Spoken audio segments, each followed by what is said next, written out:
Welcome to Cardboard Conjecture. We're a podcast about board games where we have opinions and conclusions formed on the basis of incomplete information. This episode of Cardboard Conjecture is brought to you by these great Saskatoon businesses: Amazing Stories Comics on 8th Street, Dragon's Den Games on 8th Street, MrDiceGuy.com, and Breakout Escape Rooms on Faithful Avenue. Hello and welcome to Cardboard Conjecture. I'm your host, Norm. I'm Ryan. I'm Ian. And we have a guest spot. We have Tom. And on tonight's episode, we are going to be more, I would say, topic-based than review-based. So, Ryan, why don't you tell us what this topic? What I want to get out of my system is talking about gaming inserts and storage solutions. Cardboard Conjecture is proudly sponsored by Amazing Stories Comics on 8th Street in Saskatoon. They are the winner of the Joe Shuster Award for Best Comic Book Store in Canada, and they were also nominated in 2016 for the U.S. Eisner Spirit of Comics Retailer Award presented at Comic-Con. Amazing Stories' amazing collection of comic books, board games, puzzles, and collectibles can be found in their store or on their new online website. Welcome back on Cardboard Conjecture. This is the What Do You Want to Play When Things Go Back to Normal? Part of our, instead of doing our games of late, because we're still in social isolation, we figured we'd flip the table on this. And Thank you, Ian. Thank you, Ian, for the idea. All right. Yeah, because I was thinking I'm really not playing very many games. So I thought, well, maybe I'll talk about what I'm really itching to play. Oh. And so one thing is that I haven't quite got to the table yet is Game of Thrones with the Targaryen expansion. Has anyone here played Game of Thrones? Yes, I have. Game of Thrones. Okay, I have not. Game of Thrones yeah. Game of Thrones is a fantastic battle making alliance strategic type game. It's like diplomacy with a theme, and and they came out with an expansion. So you end up hating your friends, is what you're saying? Yeah, that's fine. I hate them already anyway. or it's like Risk with enjoyment as part That's of right. it. Too. Yeah, that's right. Yeah. And so there's a Targaryen expansion. It's called the Mother of Dragons expansion. So it actually adds Daenerys and her troops and her dragons into the game. And so it's actually a pretty game-changing expansion. It looks like there's a bunch of new stuff going on, and I've been itching to play it and just haven't been able to. It's not an easy game to get to the table. Because that one you need like a full complement of players for like as many as you can get. The best enjoyment out of it. Does it add another player? 2 actually, because it adds the Aarons and the Vale, and it adds the Targaryens as well. And the Targaryens play completely differently, so they don't win by making battles; they win by gaining influence from other houses and stuff. So Makes sense. it looks very interesting. I want to play it. Nice. I'm just going to put this out there, and then I will go find my penance form somewhere or another. But I threw this out there on, I think it was with Ryan and some other gaming friends of ours, that I've never seen Game of Thrones. Yeah. It's a sore spot between us. I have this expression that I'll use right now. It was when I said this, it was if I farted on an elevator, because everybody just stopped and looked right at me, kind of like, what did you just say? What? Get off the elevator. And a few years ago, that would have been a bigger crime. I think a lot of people were disappointed with how it ended. So you probably won't be as big a deal anymore. Okay, cool. I've been waiting for 9 years for the next book to come out. So if I got to play the board game to take up that time, I'll do that. All right. Okay, well, that's awesome. Who wants the next at bat? Well, I can take the next one because I think it popped up on like Ian, myself, probably Tom as well, and everything, because I want to get Root back to the table. Because we can talk Root.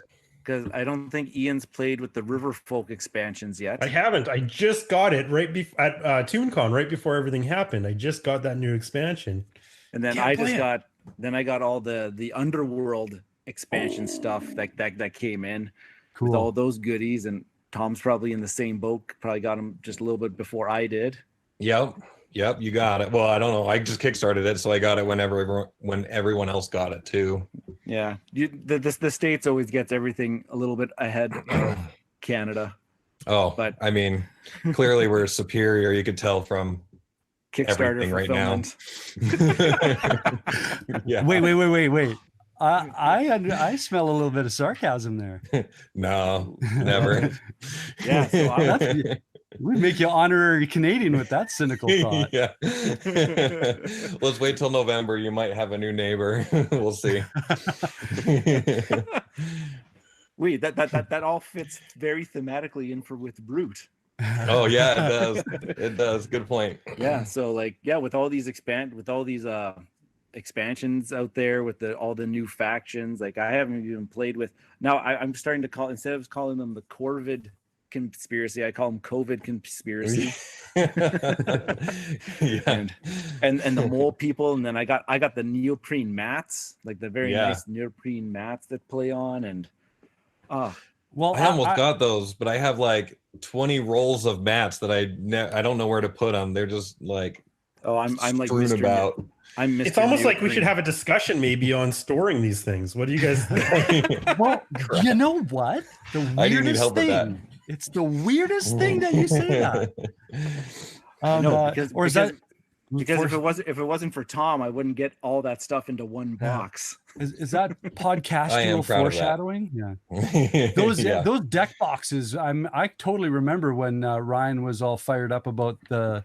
I think it was Tom that did the faction deck boxes. Was it Yeah. not Ryan? Yeah. Cool. Yeah. So Root, you're fired up about some Root. Tom, why don't you take the third shot at bat here, because I'll bat cleanup. Okay. Well, I saw in the notes that we were gonna skip talking about what Clank Legacy, but that's gonna be the one that I talk about, because here's how hard my life is. I think that came out in November, if I remember right. So my main game friend, he's one of my best friends. He moved to California a couple years ago, and Clank is one of my all-time favorite games, and we love legacy games. So Clank Legacy, got super excited. It was planned to be released in November. I actually bought a plane ticket. I was going to go spend Thanksgiving break because it was going to be released, I think, if I remember right before that. And so got a plane ticket, and then they postponed the release 1 week. And so it actually came out. He received his copy the day after I left. So that sucked. And then the big plan was I was going to fly down for spring break because he's just had it sitting there all wrapped up. And so I was all ready to go for spring break right at the end of March. And then, a little pandemic came our way. And so I have no Clank Legacy happening in my life, which is killing me. So that is the one thing that I'm really excited about. Yeah, Norm and I, we had started with our group there. We were 7 games? Yeah, we were 7 games into Clank Legacy, and then whole social distancing, isolation, quarantine life happened, and it might be sooner rather than later. In Saskatchewan, numbers are quite low in our area. Yeah, we're starting to see reports of like today there was nothing in the in our region for contagions kind of thing. So I like this is the only time I like seeing zeros. Wouldn't that be nice? Yeah. So Utah and California are breaking records, so I can't really go to California or come back to Utah. So we're just gonna have to wait a while longer. Yeah. And it's stay home and stay safe. Absolutely. Well, Clank Legacy, that's a good one. Probably worth breaking quarantine, right? Let's just go do it. Yeah. You know what? It's a little bit of WD-40 and saran wrap. And I'm pretty sure, as long as you can get those opposable thumbs working, you're fine. I think we're good. Yeah. Yeah. So that's my number one most anticipated thing to get to.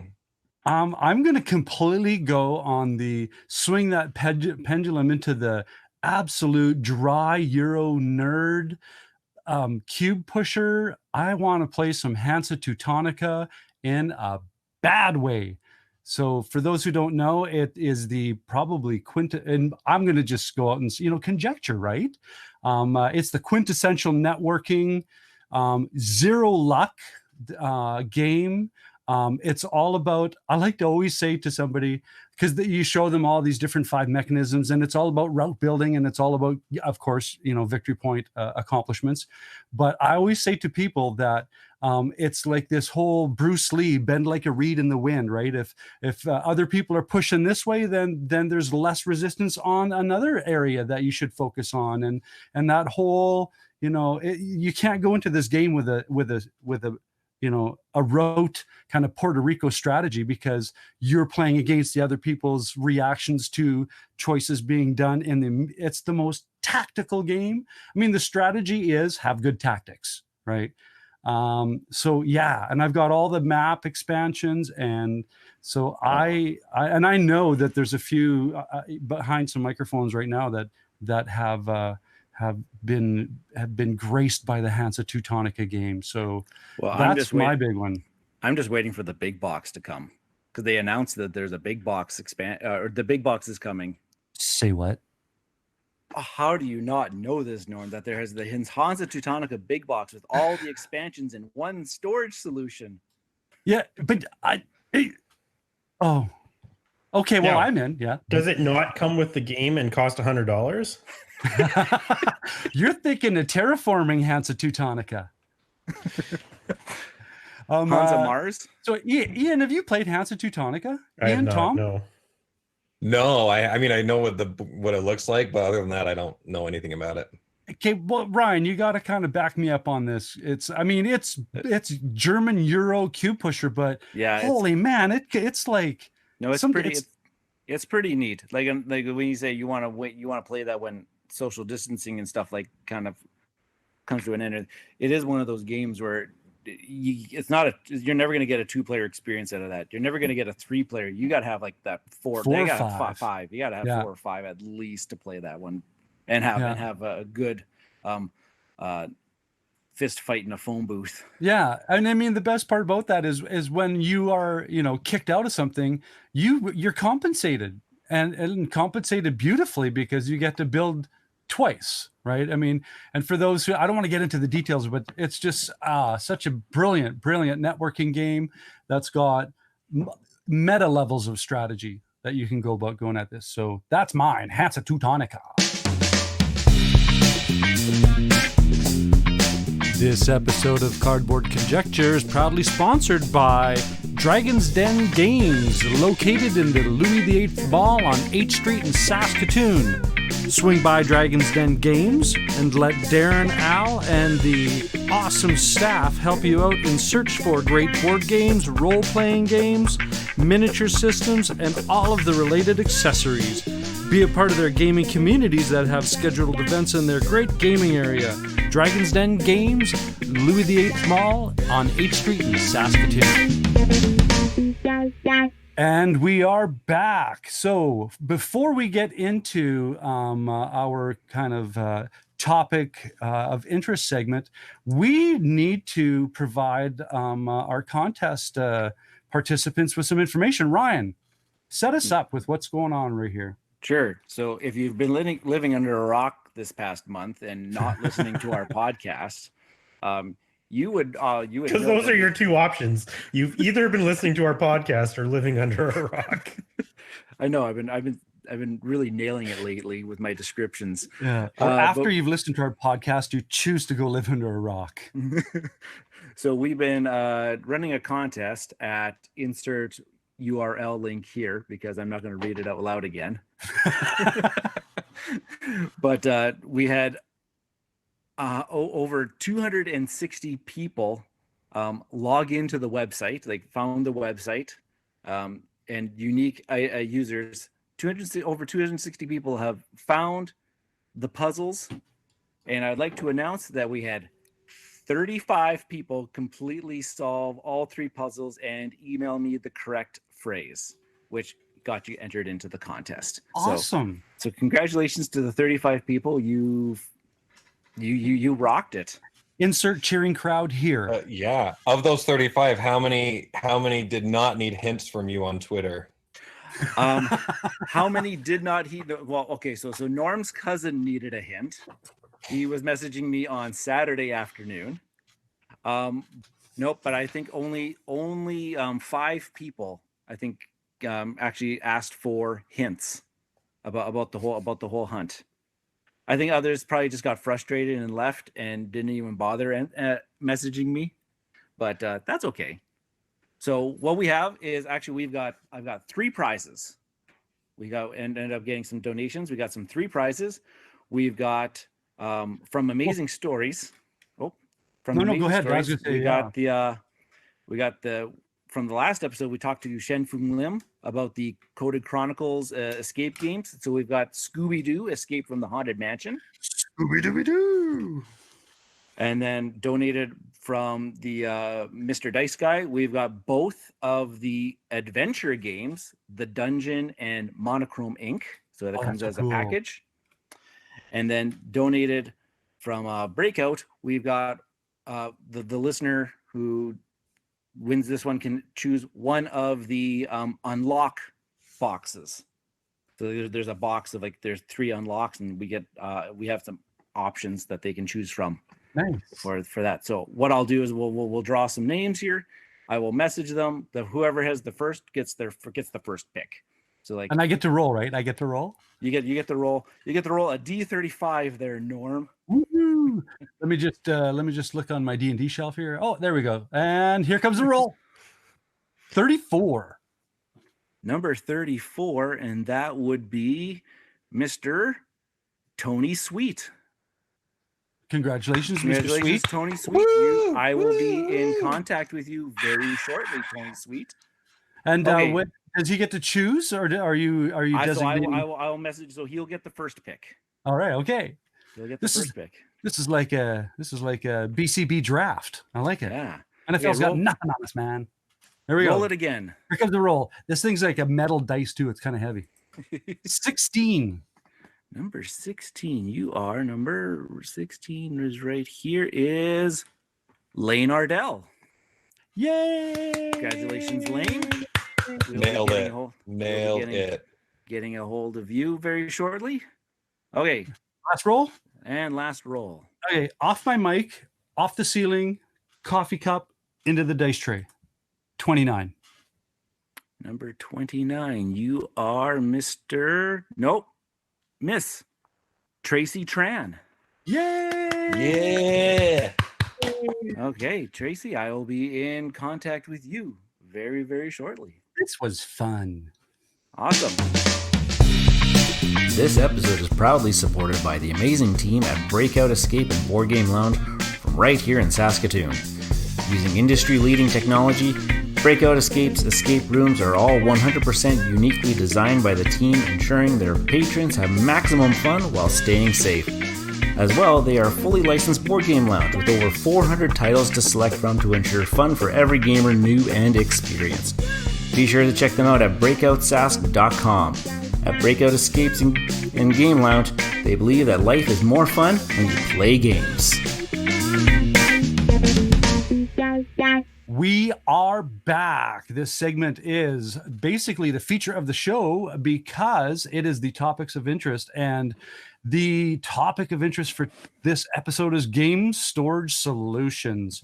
Ryan, please take the honors in introducing our featured invitee. Okay, so a while ago, I was talking about that I wanted to do a topic about gaming storage solutions because we've all have games or have seen games and have been either very pleased with, hey, all this stuff kind of fits in the box nicely. It's got their own little compartments and it just over so. And we've also been very absolutely disgusted, frustrated because how the hell does all this stuff go back in the box? Gloomhaven. Not that you're talking, Gloomhaven. Fantasy Flights. Oh, Fantasy Flight game. Oh my goodness gracious. Don't even get me started on it. So we've all been from one end of the spectrum to the other, where we've been very pleased and also very, very disgusted, disappointed about how things get stored inside of a box. So I've created a whole bunch of, if you're looking at the show notes, I've got a whole bunch of talking points that I think would just, I don't know, bounce around. And then of course I've invited Tom from Tom Teaches Games on Twitter and on YouTube to join us, because he also does a bunch of he's not like me where I go out and buy like a whole bunch of like these aftermarket things and everything. I used But to Tom be. actually, This Yeah. is how we got started. Yeah, for sure. and then so Tom comes up with these do-it-yourself storage solutions for some of his favorite games, or just games that he figures that, you know, just needs a better storage solution to them. So I'll introduce Tom here and I'll let him take it away, kind of like, how did he get into this business of creating storage solutions? And then we'll just kind of maybe go through the talking points later. That's Tom? amazing. I'm excited. Awesome. I'm excited to hear your thought process and how you come up with these things. Yeah, I want to hear where your the vein in your forehead snapped and you thought, I need to take care of this myself. I mean, we could definitely do that. So actually, kind of interestingly, my very first box that I came up with was for Root, but it wasn't the one that I'm like the most proud of. It was just a single deck box. And this has come after years of buying like those super nice fancy boxes. And so I have several of those, but almost always, first of all, they take forever to put together. And also almost every single time I would build one, I would think, oh, I wish that they had done this differently. And it sucks because you spend $60 on an insert and it doesn't work the way that you want it to work. And so anyway, probably a year ago, I was packing stuff in for Root and doing my best. And here's the real problem. Baggies I'm the worst at baggies. I can't open them. I can't close them. Like I rip every single stupid one. And for a while I tried to have like an organization system in my board game room, like drawers to store the baggies, but then it always became a mess. They always got mixed. And so anyway, baggies is what drove me to making boxes. Isn't that what we all kind of like default to, is put things into baggies and then shove them in the box? Put them into baggies, yeah. And so that's what I was doing with Root, is I was going through the baggie pile, trying to find the right baggies for the right size. And then I was like struggling in my brain. I was like, well, I want to keep the cards for each faction with their pieces, but if I put them all in the same baggie, that could damage the cards. But I also wanted to keep it organized. I didn't want to have 100 card or 100 baggies in the same box. So anyway, by the way, I'm a middle school math teacher. And so I do an interactive journal. Yeah. I do an interactive journal where I like fold notes and try to make them cool so the kids care a little bit. They don't, but I like to pretend. So anyway, I've had years of practice of, oh, I wish I had notes that did this, and then I would make it up or whatever. So I was sitting there. Obviously, the typical solution is usually a tuck box, but I hate tuck boxes more than almost anything in games. Tuck boxes are the worst because I always have those one or two cards that can't go in because they're stuck on the lip inside. It doesn't matter. Anyway, so no baggies, no tuck boxes. Right. So I'm sitting there with Root and I was like, I don't know what to do. So then I had a thought. I was like, what if I make my own box, my single deck box, and I make it so it has dividers, so I could just really quickly be like, oh, okay, there's the Marquise de Cat faction. So I can just open the box, find that divider, pull them out. And so that's what I did. It took like 2 days of just pure trial and error because I had never designed a box and I wanted it to do exactly what I wanted it to do. And so I just made this one single box to hold all of the cards for the base game with dividers. And then that was cool. And I did that same design for several boxes. And then things evolved from there as needs changed. As I got more games and would open them, I'd say, oh, I could probably do something with that. So yeah, because if you take a look at Tom's website, which Tom will plug a little bit later, I'm assuming. Yeah, but you'll see kind of this same DNA of his storage solutions across many of these games, of these boxes and these little with the little lids and all these kind of things. They're kind of like, it's like the same design, but it's always just like fits that particular game. I just printed off just the other day. I printed off his Teotihuacan. Wait, can we talk about that title really fast? I could be so wrong, but I think I know how to pronounce it, and I've been listening to you for 3 episodes trying to pronounce it. See, I told you should have. Ian, you were right. You should have just reviewed Root. Oh man, I should have actually like watched something. And who knows? I have no idea how to pronounce it, but I have a different guess. Cool. I'm going to say it because I've been thinking about it every time I've been listening. Okay, in theory, it might be called Teotihuacan. Well, that sounds even so much better. I practiced it a lot. Okay, I so tried my best. So I'm gonna practice it, and I'm gonna bring it up in the next episode. Yeah, bring it up because it's been like 3 episodes in a row now. So, and I only know that because I looked it up and I practiced it because I did a playthrough of that game and I did the storage solution for it. And so I just like, you know how it is. YouTube comments are the worst, and I was like, I can't have people ragging on me. So I seriously practiced that thing for like a half an hour. Oh, luckily we only have like one person who listens to the show. So yeah, and it was me, and it was you. Yeah, thanks for the 75 downloads, by the way. Yeah, anytime. Anyways, so sorry. No, that's all right. That's true. That's a good point, though. Like, well, I probably have about 6 different base templates depending on the need. So I have like those vertical deck boxes, I have some horizontal deck boxes, I have some trays and boxes and things like that. Yeah. So I'm trying to figure out, I don't know if smartphone is going to need something totally different or if I'm going to be able to rely on it. But that's the idea. I just sit there and I think, okay, do I have a design already that I can adapt? Us 4 people sitting here, why do we always maybe sometimes judge a game by the insert? Like, why do we seek out these better solutions?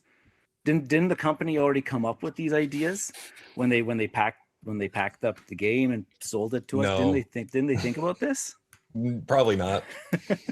Hey, I'm going to throw this out there because it's kind of like a contextual basis of like understanding. I'm the type of guy who when I open up the box, those little cardboard inserts that they have usually, I take that and throw it out. Or if it's a plastic one, I take it, I throw it away, and I empty everything, and I put everything into baggies, and I just dump everything into the thing, and I put the lid on. Boom, I'm done. Even if I take it out, I have a huge box in my garage where I go put it in there because I cannot throw them away. Oh, I'm just like I don't even get the cellophane off, and I'm throwing out that insert immediately. My parents were hoarders though, and so I learned it from them. Well, I recycle it. I can't. Don't get me wrong. Even the Fantasy Flight ones, I can't. Like those are the most worthless ones. I cannot throw those away. Okay, well, Jeff, our sponsor, Amazing Stories, he tells me that he even the punch out sheets. Yep. He will put those underneath. Because for some games, yeah, because it says, well, no, man, that's like that. It needs to be there because it pushes the stuff flat to the top. So again, I tell him what I do, and then after about 5 minutes of his eye twitching, I tell him again to see if the other eye twitches. So Norm, I'm getting there. For a long time, no. If it came in the game, you don't. Well, the punch out boards, you toss those. That's ridiculous, but. I couldn't throw out any inserts. Now I'm at the point where if it's just a plain regular insert with nothing on it, I can get rid of it. But if it's got any kind of artwork or anything at all that blends into the box, I have a tough time. I can't do it. Yeah. What about expansion boxes? Are you throwing those away too? Oh yeah, absolutely.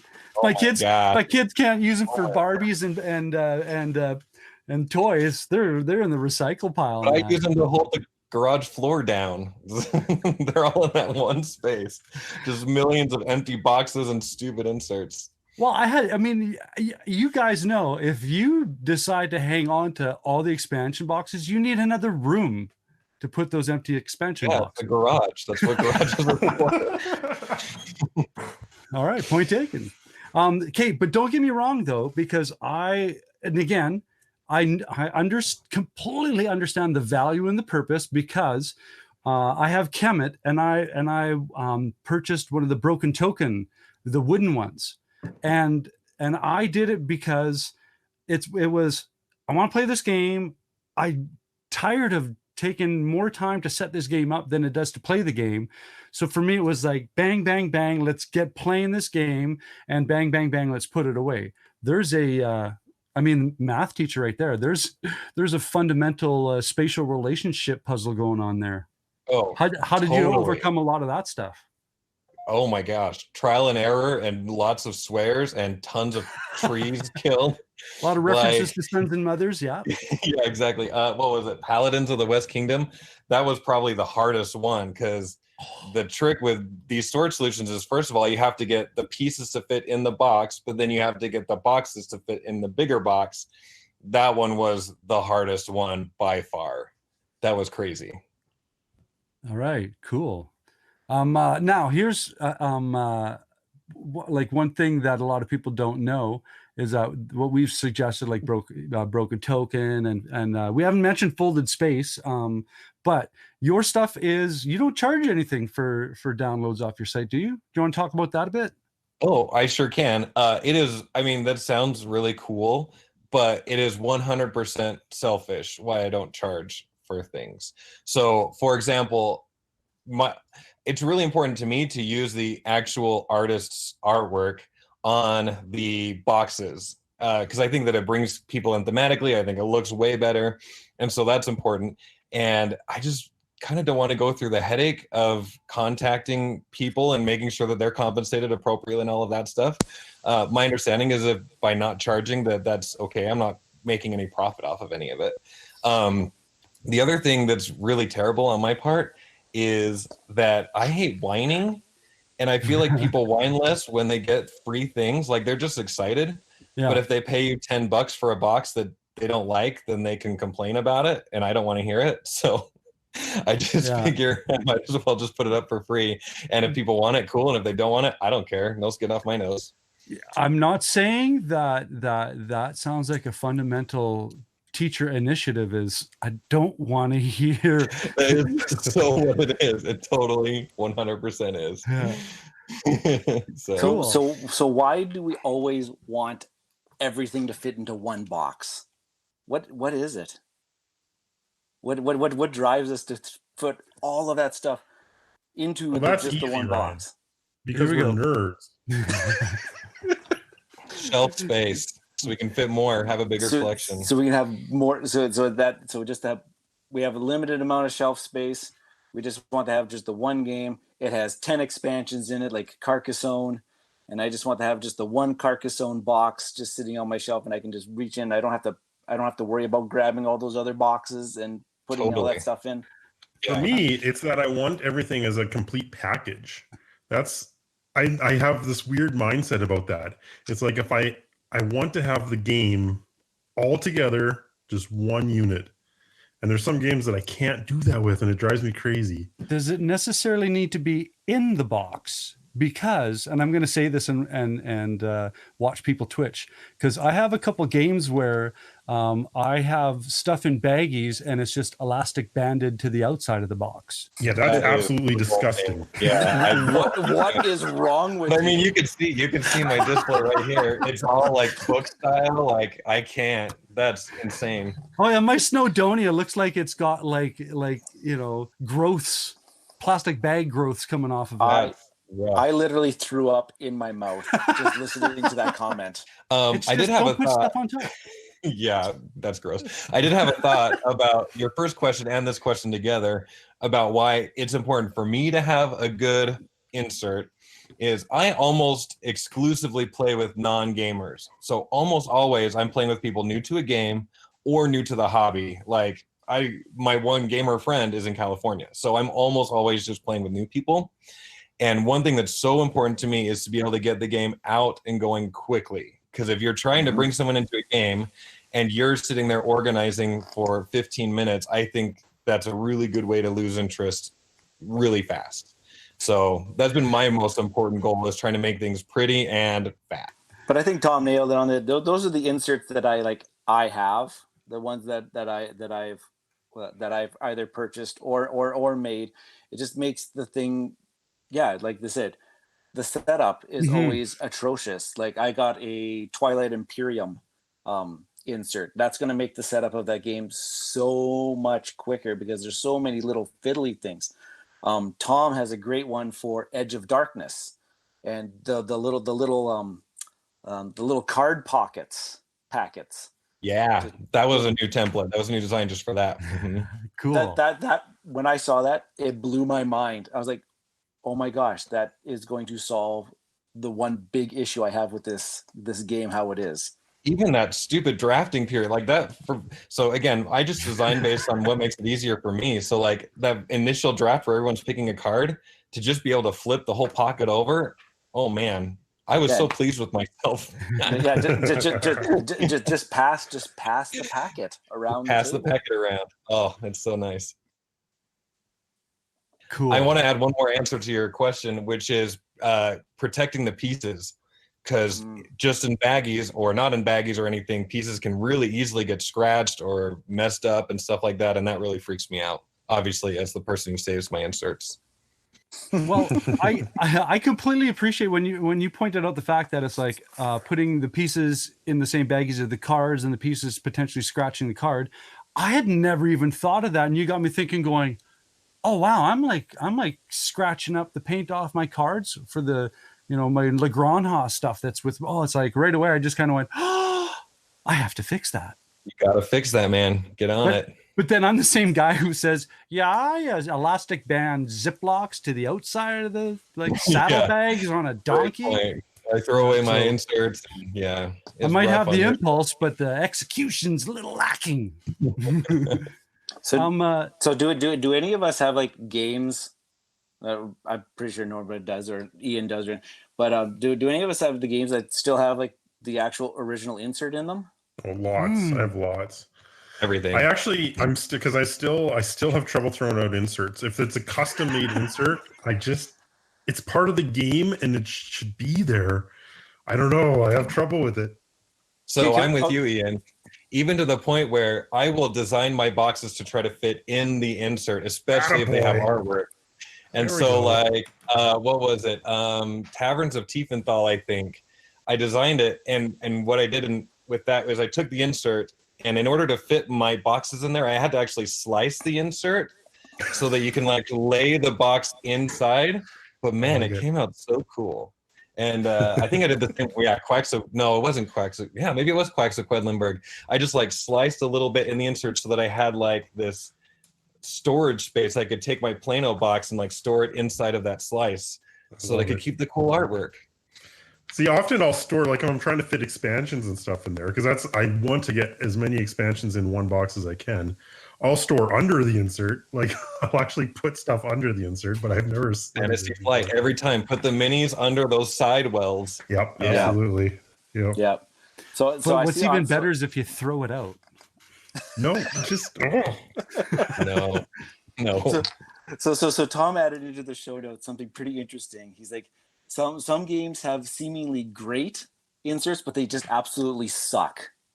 Like we know the ones that they look great. They actually look like they're functional, but they're not. You know what drives, and that's the piggybacking on what you just said. What drives me nuts is, it looks great, and then you sleeve your cards.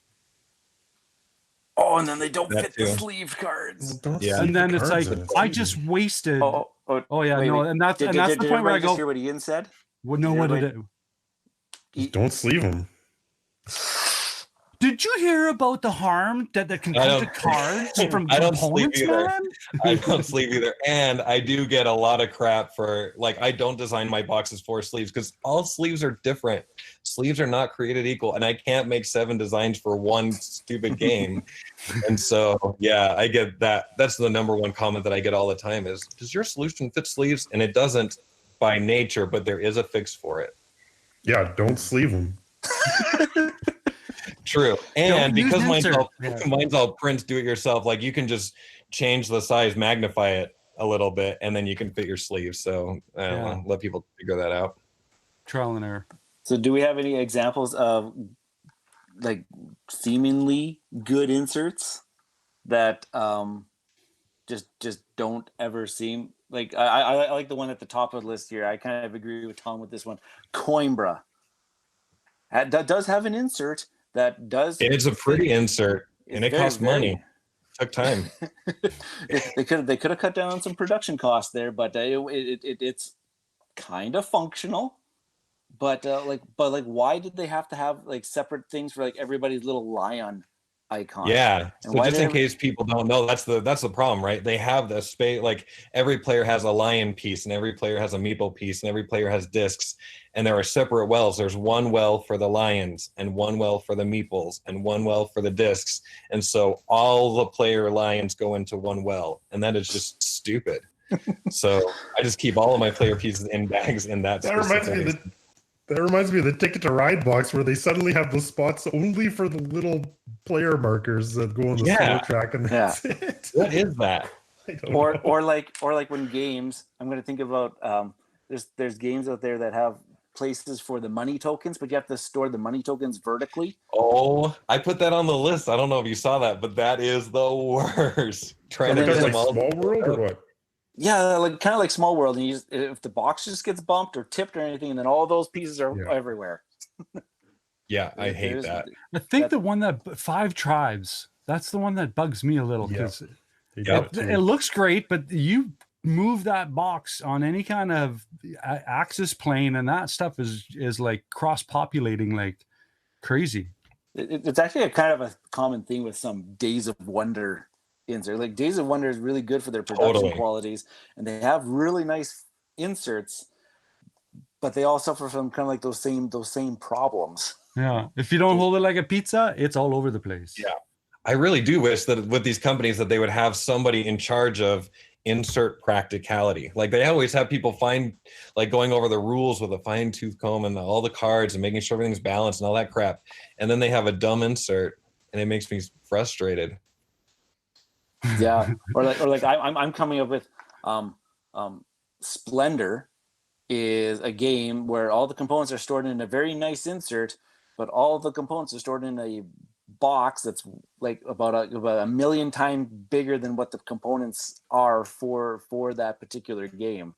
Totally. And I know why they do that. They want the shelf presence, the advertising. But that brings up a good point also about inserts is that I think it was inserts, in my opinion, these days need to have a lid because so many people store things vertically. So, for example, Splendor, I can't store that vertically because the chips fall out and that pushes the lid away. All they would need is a stupid clear plastic lid that just goes right over that, holds the pieces in place. Like Chronicles of Crime does this perfectly. Just have this really flat snap-on thing that keeps the cards right in place. Splendor needs that as well. But there's a company there that is doing this now, where these publishers and developers are hiring out the company Game Trays, and they're designing their wonderful inserts. Like Tom's got on here, Wasteland Express and Parks, both use those guys from Game Trays to design those inserts specifically for the game. And Game Trays inserts are so beautifully done. Yeah. Ryan, maybe you can add more to this, but I heard on Blue Pig Pink Peg, they had Isaac on talking about Frostgrave, where he's not particularly doing the insert himself, but if you want to, in the same campaign, you can, I don't know what company is doing it, but that's what I heard going on there. That he's relinquishing design control of the insert, right?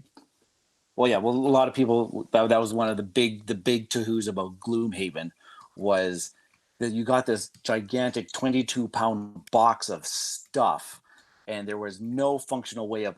There's nothing provided that actually organized any of the bits and components. Like I'm guessing you backed that one already, right? Well, yeah, but crickets and tumbleweeds going by after that. But like with Gloomhaven, and I tried the do-it-yourself thing with the Plano boxes and the binders and all those things to try to organize it, and it was functional for a time, but it didn't help the setup with the game at all and everything. It just kind of kept everything from like shuffling around inside the box is all that actually ended up doing. So then I ended up I purchased the broken token insert for that game, and my gosh, did that make the world of difference. Well, here I'm going to throw this question out: Is it the designer or publisher's responsibility to have a functional insert, or is it sort of like just put something in there because they're going to change it anyways? Like, what's your take on that, you guys? Honestly, the only thing that bugs me about inserts is if they're restricting me from fitting expansions in there. That's all I care about. Yeah, are they designing the game with expansions in mind, and are they providing me with enough space inside my box, my current box, to fit those expansions? Like, I think Ian's like maybe referring to like his Terra Mystica box. No, Terra Mystica's, well, yeah, it's pretty full up, but Terra Mystica didn't come with an insert at all. Ian, So I does just it, packed that to the rim. Ian, does it bug you when the box lid rides higher than the flush of the bottom? Oh yeah, Of course it does. It has a soul. Then you don't want to see half of the games in my shelf because they're all. Yeah. I also wanted to add to that. I So think obviously, Tom, you have feelings about this. I have all of the feelings. Here's the thing. I hate it when they only go halfway, or they do it and they don't do it right. So if they choose to do it right, or don't do it at all. I don't care. One of those. But doing it halfway drives me crazy. So like those poorly designed ones, like we said, Coimbra, or I'm gonna pick on. I mean, Dan is kind of a friend who designed Chai. So Chai, the tea game. That was actually a Game Trays insert that I was super excited about. But I don't know if Game Trays just got too popular too fast. But some of their stuff recently has really been off the mark, in my opinion. And if they listen to this podcast and want to hire me to consult, I'm all for it. But like when I opened up Chai and I started sorting, like it was not intuitive on where to put stuff. Pieces, like, yeah, it was really confusing. It was but it was this really nice Game Trays one. So you didn't want to throw it out because it like had a lid, but it just wasn't well thought out. And I think, correct me if I'm wrong, I think Game Trays does the Stonemaier games recently. That's Ryan's field.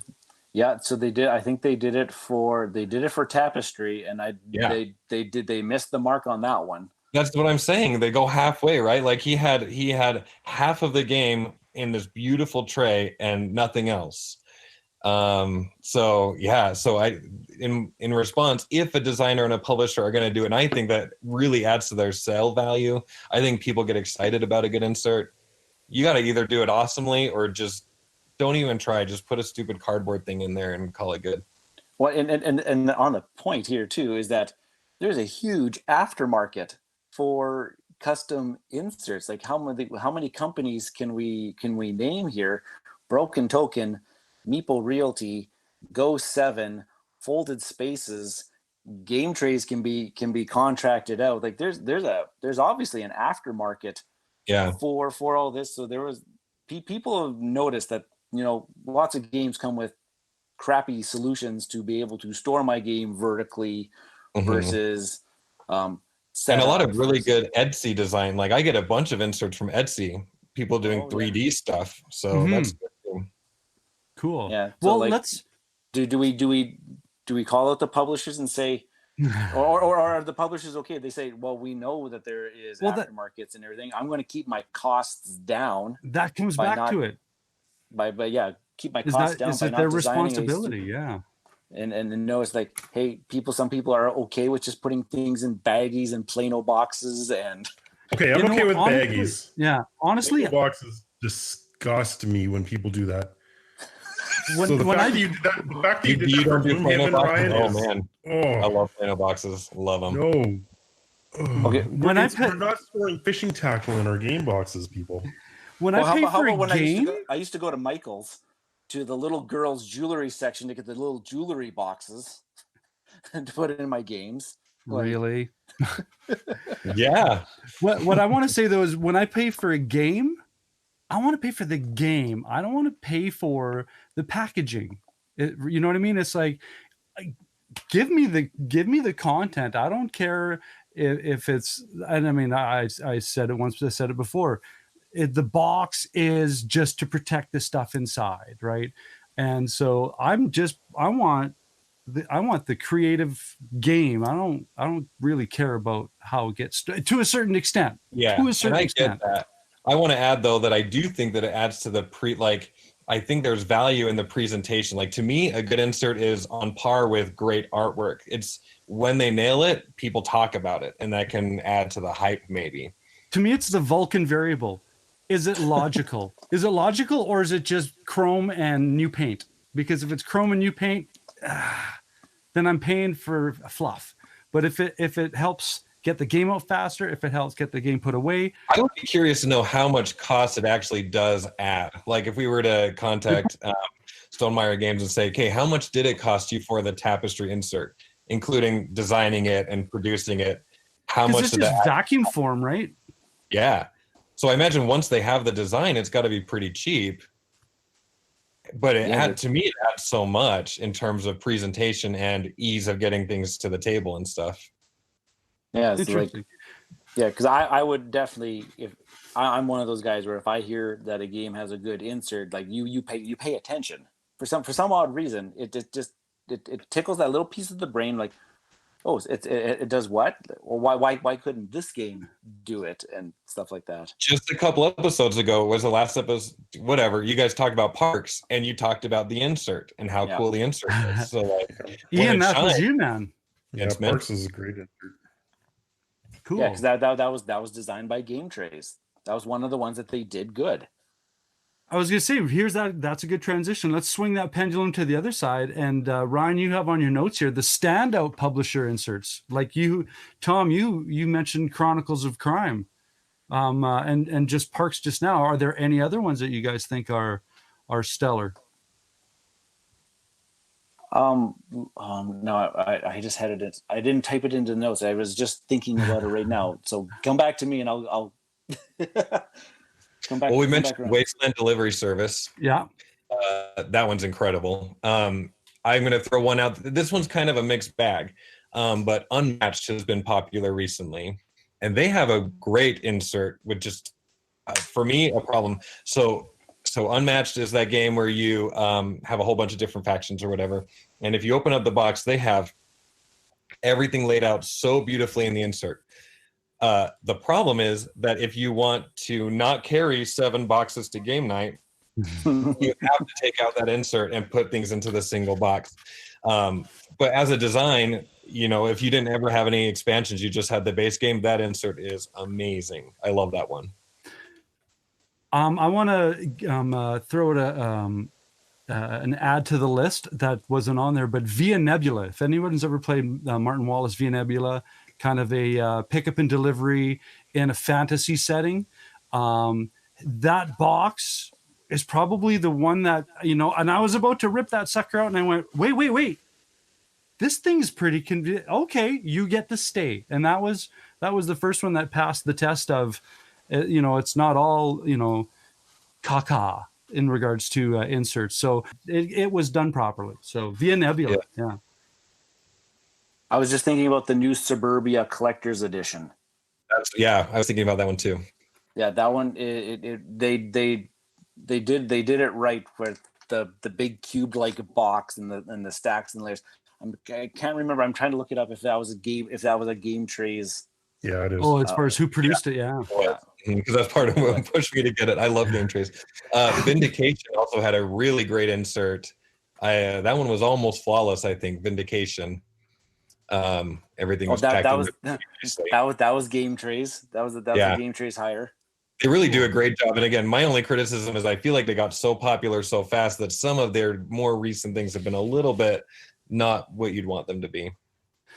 Yeah, so this episode is brought to you by Game Trays. Yeah, except I'm like bashing them. Tainted Grail was also pretty good. Yes, you got that, Ryan. Yeah. Yeah. Oh, yes, I do.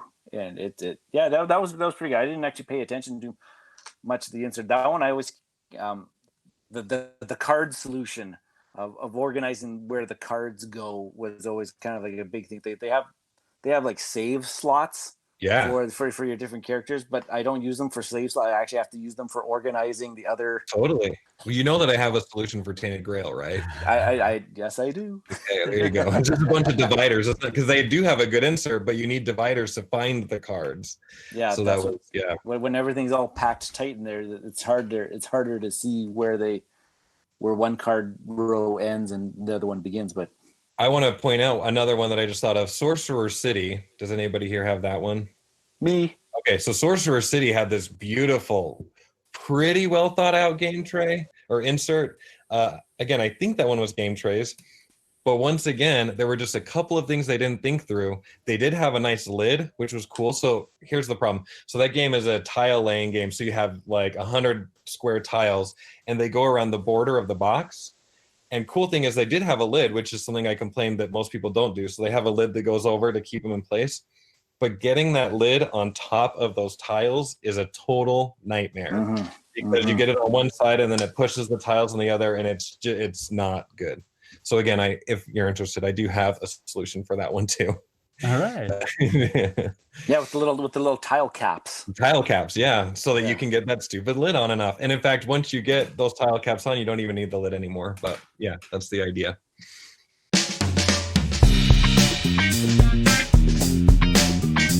This episode is proudly supported by Mr. Dice Guy online board game retailer located right here in Saskatoon. Mr. Dice Guy is always stocking the hot new titles, as well as restocking all-time favorites. They even have a ding and dent section for previously played titles. They offer free shipping across Canada on all orders over $200 or free local pickup if you're in the Saskatoon area.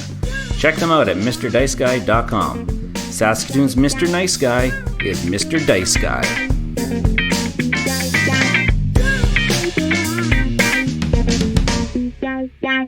Typically, at this point, we have a review segment because this was a feature more so than a review.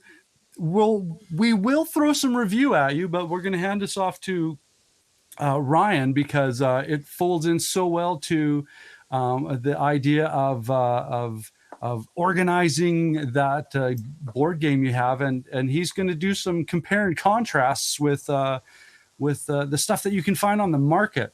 So so if Ryan, you're not as handy as Tom and design your own storage solutions, you've probably heard us mention already, there's a whole bunch of that. There's a whole aftermarket for gaming inserts, and if you're willing to spend a little bit of money, you can get some really nice inserts to organize your games, to speed up that setup. So some of the ones that I kind of threw out there, I've been really my first dabble into this was when I bought the broken token insert for Gloomhaven. And I was like, oh my goodness, where has this been all my life? And then I started browsing the broken token website, and oh my gosh, they have inserts for you name it. Some of the most popular games out there, they got them. And that website is a real problem. It's real good. I know what you're talking about. Mean credit card problem. Yeah. So some with the broken token now. These are laser cut wood inserts.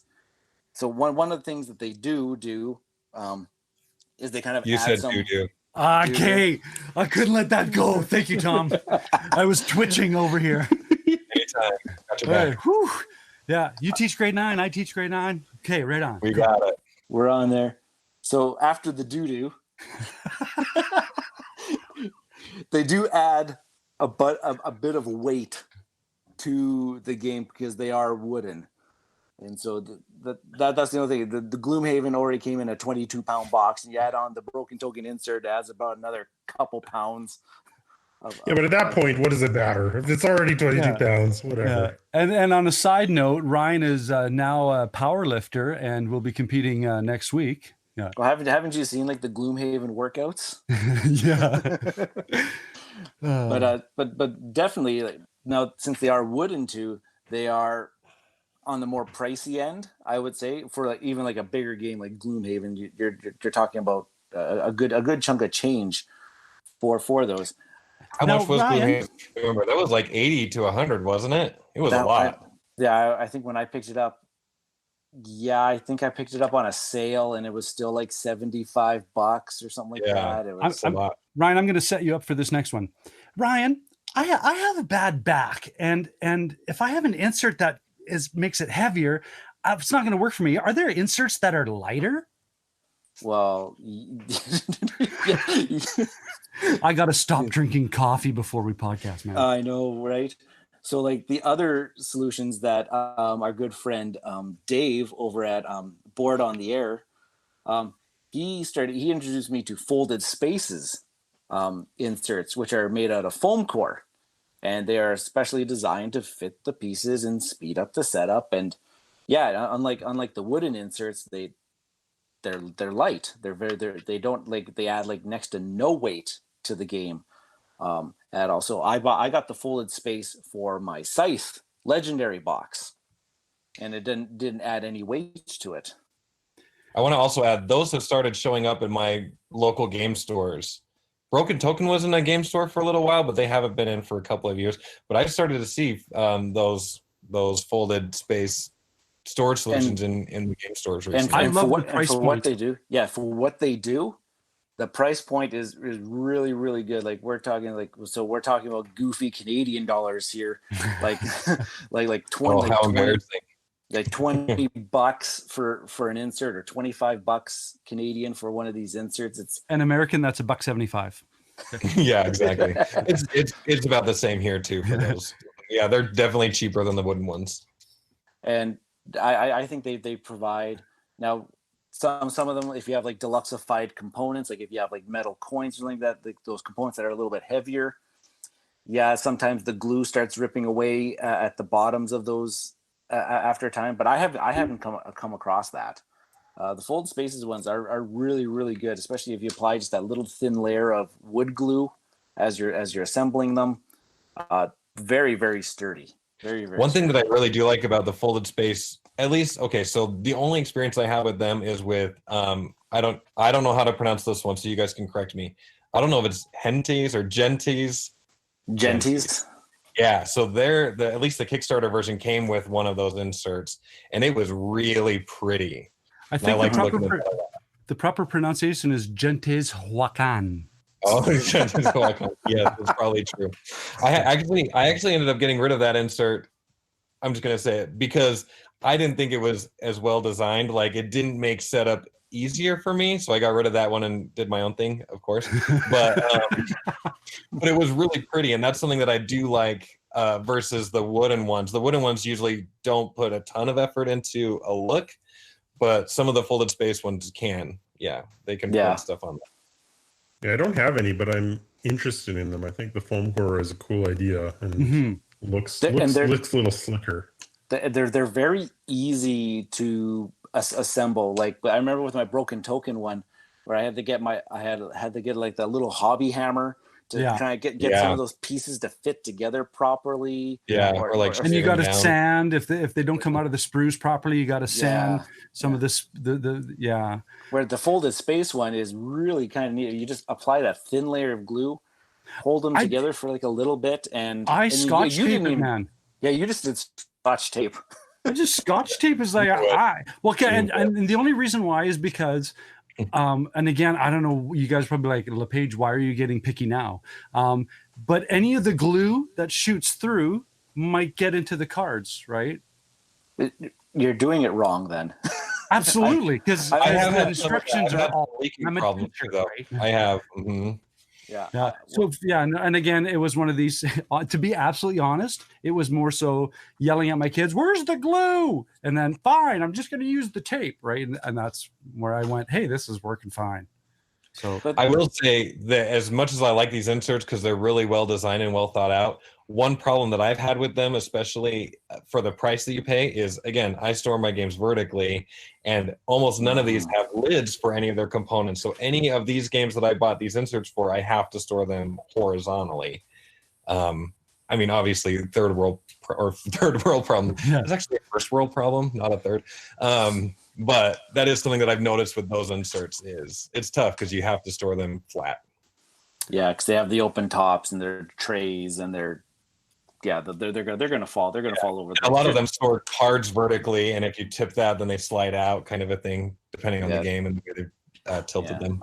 Other wooden inserts out there. There's another company is Meeple Realty, and they had designed some nice inserts. I only have one Meeple Realty insert, and that's for my game of Arkwright, and it's because it has the coolest insert component. Oh yeah. Because part of Arkwright is that there is a million of these little pawns that have to go on this market board, and if you don't have this nifty little tool, you have to sit there and you have to put all like I'm exaggerating, but it's not that far off of a million pieces that have to get stacked on this little market board.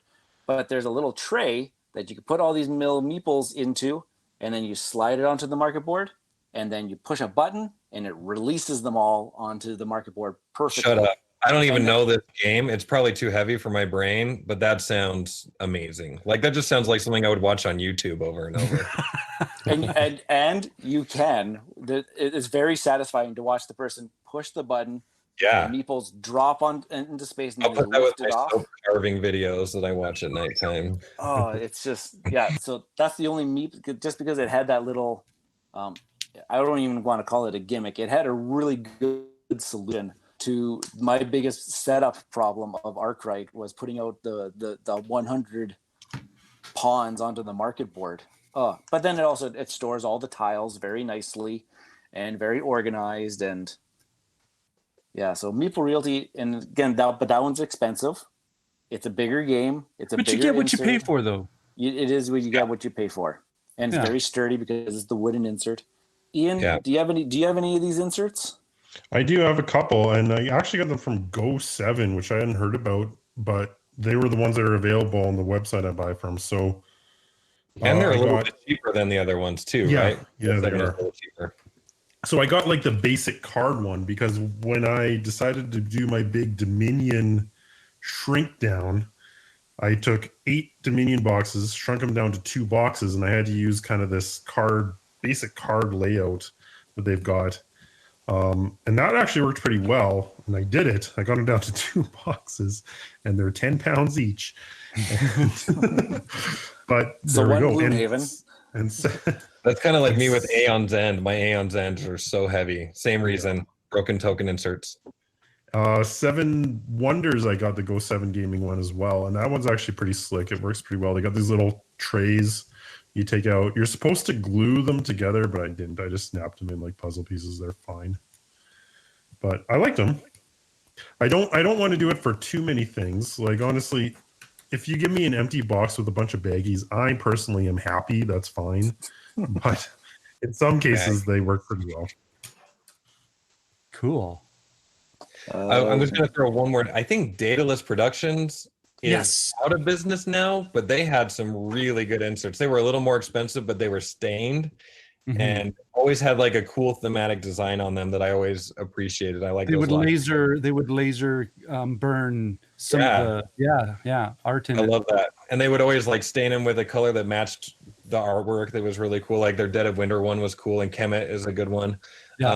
I just learned, I think they were based out of Utah, but I think I learned that as they were going out of business. But you might be I'm only familiar with them from the Secret Cabal. Yes. Yeah. They were a sponsor of them for a while. A Canadian one that again Dave from Board on the Air brought my attention to was Gaming Trunk. And Gaming Trunk has some nice wooden inserts, and that you can find them on the Board Game Bliss website, but they're based out of Ontario, and they got some neat ones. Like I just ordered the Maracaibo insert because it actually has spot things for all the tokens, and you put the trays right on the game board, and so you just put the pieces right back onto the game board, and then you can just put them back into those trays and put them back into the box. It was kind of like a neat idea that I liked, and plus setup on Maracaibo is kind of a pain. You guys would really like you guys would really like the insert I got for Carcassonne, because I got all my expansions into the base box, and I literally have pieces of cardboard separating the tiles in their stacks. It's the most haphazard thing, but I don't think you could. There's so much stuff packed in that box. You can't actually fit in a wooden or foam insert. There's no room even for the foam. It's just ridiculous. Oh, we've got all those games. We all have those games that are just packed right to You've just the described stop. my Mage Knight box. Like I mentioned before in the episode, my Raiders of the North Sea, where I've got both expansions in that base box, no insert. Everything is in there, super tight. Like people watch me Tetris this thing back together after a game. And when you put the lid on, it's like a victory lap around the room, man. Yeah, box fits flat. I have no idea how I do it, but every time it works out. And yeah, take a sip of scotch afterward, and it's like, yeah, that was good. Cool. Well, before we forget, Tom, can you basically give us a nice big plug on what you're doing and how people can find you? Oh, you bet. Let's see. So I basically just have like, I don't know, I guess 2 different things going on. I have a YouTube channel that's Tom Teaches. And so if you wanted, I mean, if I have a video, you could do Tom Teaches Azul, and you can find a video. I usually do 2 types of videos. I do a how to set up the game and then how to play the game, and I teach as I play. And then I also have my storage solutions going on. Again, they're all free of charge. I just do my best. I keep everything on Board Game Geek. That's a little hard to navigate. Like if you like my designs, it would be really tough to find what games I have. And so last year I just threw together a website. And so I have a website where you can find all of my videos and storage solution, like links to the storage solutions. They'll take you all to Board Game Geek. And that website is https://www.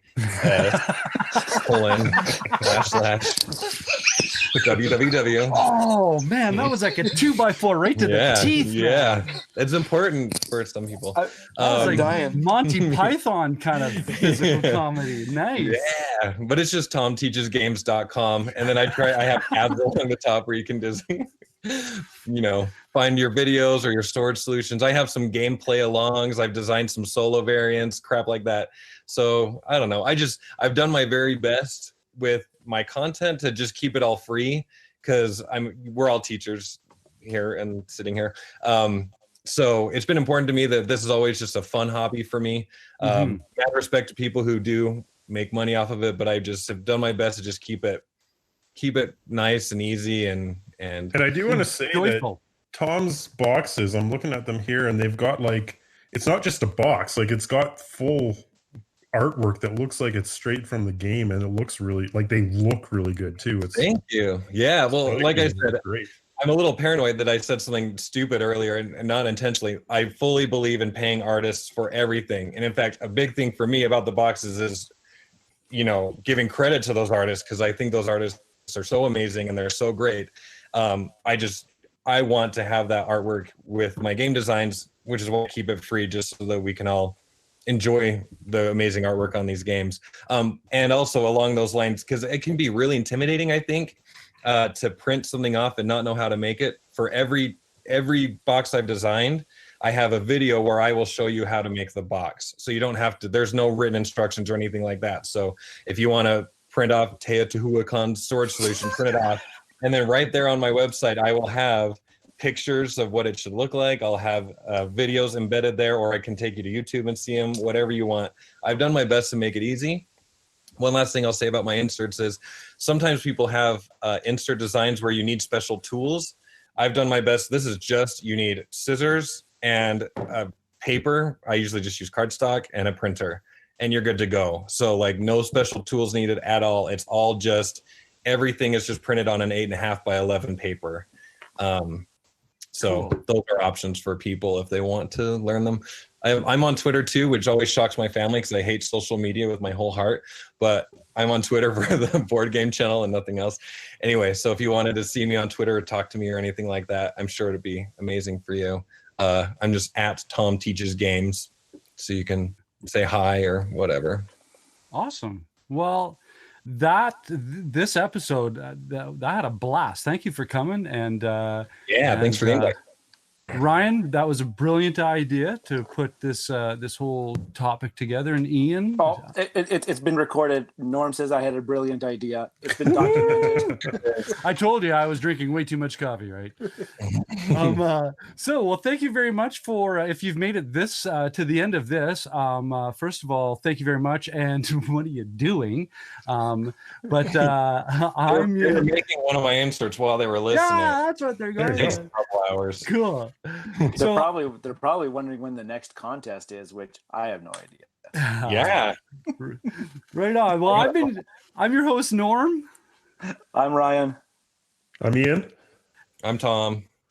And Hey, we'll catch you later.